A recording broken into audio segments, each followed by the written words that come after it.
timnas putra mah gue misalnya Farhan nggak main, banyak lah pemain. Maksudnya banyak. Kadang-kadang lain ya. Kalau putri itu kalau nggak ada Mega tuh udah pusing juga tuh. Nah itu. Kali. Jadi itu. Nah tapi ini dengan Menpora Dito juga waktu itu belum ada perubahan aturan sebetulnya. Nah ini dengan Menporanya Pak Erick Thohir. Gimana nih? Nah ini gimana nih? Kita nggak tahu juga mas. Jadi intinya dengan 120 atlet yang dikirim ini bukan cuma yang potensi medali, tapi udah potensi emas nih. Lah masalahnya timnas voli putri kita, si Vileknya 2 kali juru kunci. Ya. Boro-boro potensi emas, potensi medali aja suram gitu.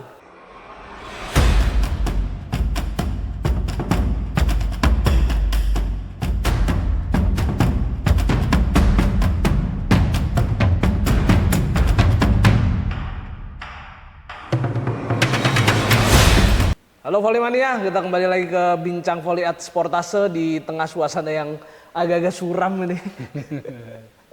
Karena timnas volley putri kita ya memang udah lama tapi di Civil League 2 kali juru kunci kan.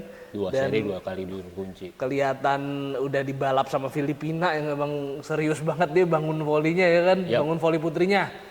Jadi intinya kalau menurut gua sebetulnya kalau kita mengacu pada Thailand ya, harusnya kalau mau mendunia voli putrinya yang difokusin karena itu lebih punya kemungkinan lah saya buat mendunia daripada voli putranya harus diakuin. Bandingkan putranya diakuin memang. Iya karena nggak ada hambatan genetik, hambatan fisik juga minim di putri. Jadi ya itu udah dibuktiin sama Thailand, Vietnam aja walaupun diduga pakai pemain cowok, tapi tetap aja mereka lolos ke kejuaraan dunia gitu ya.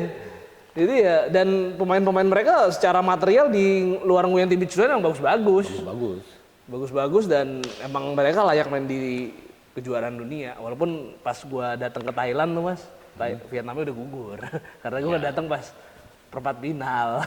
Tapi kan setidaknya mereka sudah main di ajang elit. Iya, itu yang tidak ternilai kan. Nggak ternilai, bahkan waktu itu tim itu diturunin di FIVB World Championship Club ya kan, yang klub maksudnya waktu di AVC Champions League itu mereka juara tuh, diturun di AVC Champions League yang tahun lalu dia juara kan, akhirnya main di FIVB World Championship walaupun ya lagi-lagi ada si Nguyen Thi Beach Thuyen itu. Tapi ya kita udahan dulu ngomong Nguyen Thi Beach Thuyen, ini masalahnya adalah timnas voli putri kita dikirim nggak mas? Karena kan kemarin Erick Thohir ini kan Menpora baru kita Bapak Erick Thohir atau ya udah nggak apa-apa lah. Erick Thohir kemarin kan konferensi pers di ruangan ini mas, mengatakan kalau dana buat SEA Games minim, cuman berapa? 10 miliar ya kalau salah. Cuman bisa berangkatin 120 atlet. Otomatis kalau hitungan gua kalau 120 atlet, bola aja udah berapa? Bola udah berapa? Voli putra udah berapa? Voli putra nggak mungkin gak dikirim. Basket belum tentu. Putra belum tentu emas. Bisa kalah sama Filipina. Iya, kemarin kan emas kan. 2022 itu yang 2022. Di Hanoi, yang gua waktu itu ke sono. Jadi intinya 2022 itu di Hanoi basket emas. Nah itu udah berapa kan maksudnya untuk bola udah berapa, voli putra udah berapa. Belum cabang-cabang lain. Jadi intinya dengan 120 atlet yang dikirim ini bukan cuma yang potensi medali, tapi udah potensi emas nih. Lah masalahnya timnas voli putri kita, si Vileknya 2 kali juru kunci. Boro-boro potensi mas, potensi medali aja suram gitu. Gimana mas? Emang agak riskan ya untuk memberangkatkan timnas putri ya dengan kondisi seperti ini kan. Si Vilek aja itu udah lampu kuning buat timnas putri. Bahwa agak sulit untuk bisa meraih medali di Bangkok.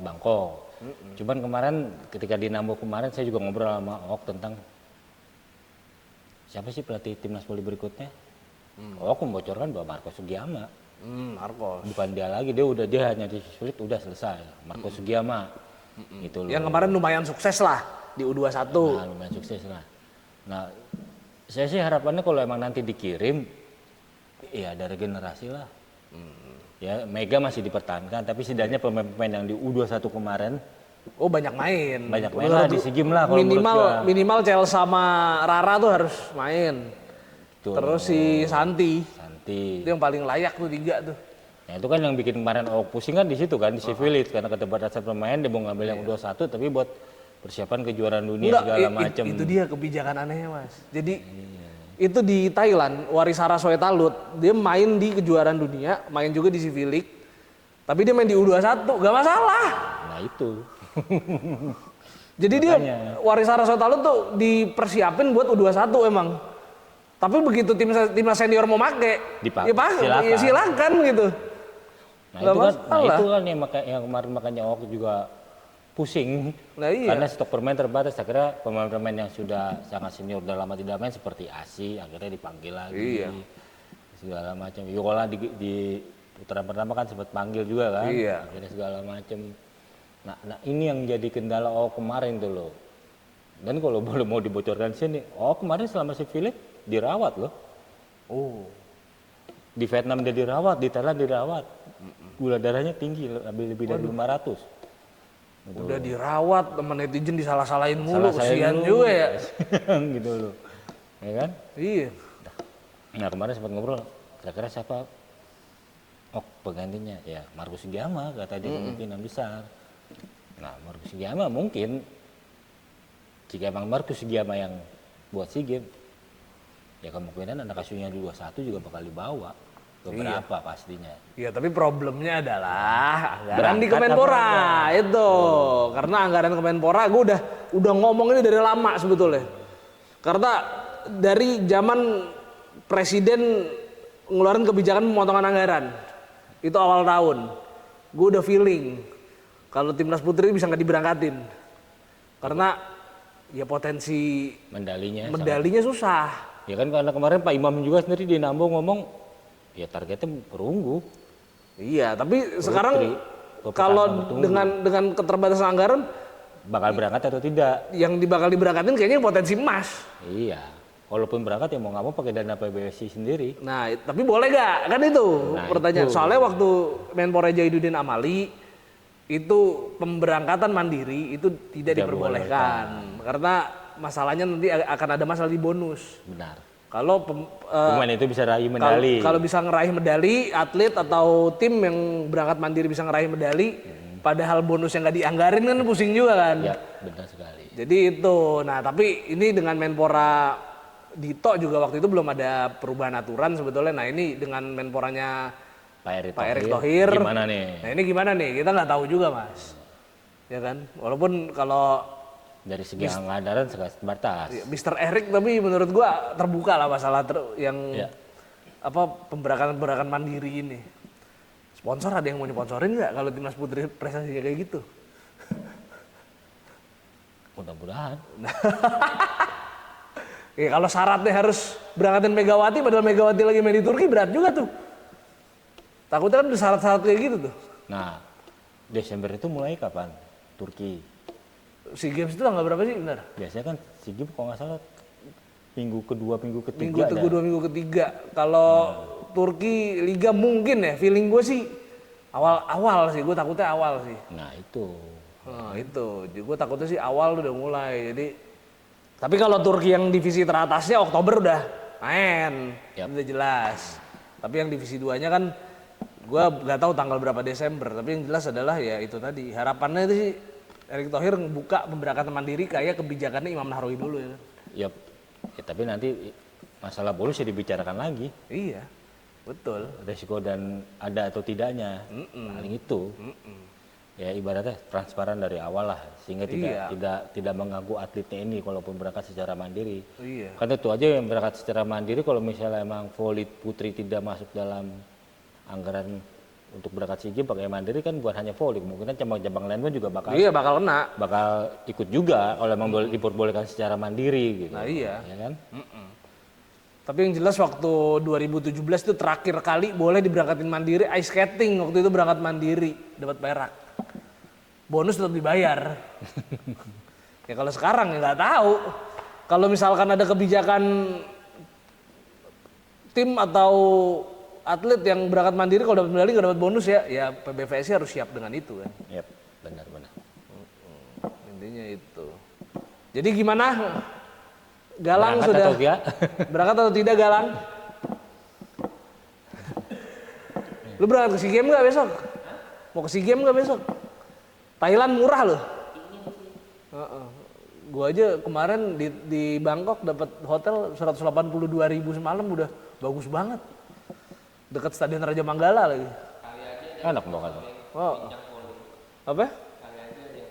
Nah, menarik itu. Menarik itu. Makanya mungkin Bapak Raf sebagai produser mau mengeluarkan uang untuk kita berangkat ke Bangkok. Tapi timnas putra gimana kan semasnya nih? Gede sih. Walaupun apalagi kan kemarin netizen juga sempat cemas ya, Filipina bisa ngeladenin Iran itu 3-2. makanya waktu di kejuaraan dunia Filipina tanpa disangka waktu lawan Tunisia gue bilang wah Filipina surem nih. Iya, tapi mainnya bagus kan ternyata. Mainnya bagus, tapi masalahnya adalah Filipina bisa kayak gitu karena Bryan Bagunas main. Besok di SEA Games gue sih nggak yakin Bagunas main, dia main di Liga Jepang. Sama kayak Farhan. Sama kayak Farhan. Farhan juga belum tentu mainnya. Iya dia juga belum tentu main, tapi kalau putra gue nggak takut. Outside hitter banyak. Iya. Outside hitter putra banyak. Banyak. Ya kemarin kan si Philip banyak tapi nggak pada bisa main karena memang rata-rata pada cedera. Nah iya makanya. Dodi cedera. Si siapa lah nih? Jordan. Oh Jordan Susanto. Jadi intinya kalau timnas putra mah gue misalnya Farhan nggak main banyak lah pemain. Outside hitter banyak. Kadang-kadang lain ya. Kalau Putri itu kalau nggak ada Mega tuh udah pusing juga tuh. Nah itu. Jujur. Karena dia leader. Senior. Kalau misalnya Putra gitu, opositnya bukan Rifan, Agilangga bisa. Rama udah. Rama Faza udah siap. Udah bagus sekarang. Udah bagus. Iya, terus Dauda kayaknya belum lah ya kalau Dauda ya. Ya, kemarin sih masih goyang ya kemarin masih mainnya di volley Imam kemarin. Ahmad Faisal juga belum lah ya. Ya, belum.